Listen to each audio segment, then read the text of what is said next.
A new report from the United Nations has indicated that Iran has slowed but not stopped its nuclear program. Israeli Prime Minister Benjamin Netanyahu has since spoken out against the ongoing talks between Iran and world powers, describing them as a dream deal for Tehran. People say if we don't strike this bad deal with Iran, Iran will walk away from the deal.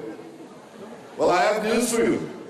They're not going to walk away from this deal. It's a dream deal for them. In fact, what has to be done is to get a good deal for us, not for Iran. A good deal for security. A good deal for peace. And you're not going to achieve that with smiles. You're going to achieve that with pressure. Sustained pressure of sanctions. That's what's required.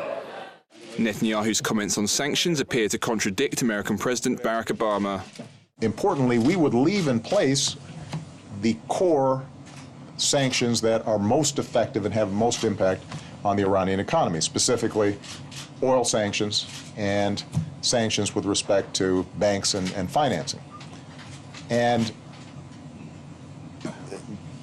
what that gives us is the opportunity to test how serious are they, but it also gives us an assurance that if it turns out 6 months from now that they're not serious,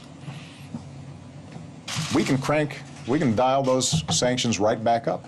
Obama's Secretary of State John Kerry is also at odds with the Israeli government. After it emerged, he had urged US senators to stop listening to Israel in respect to Iran's nuclear plans.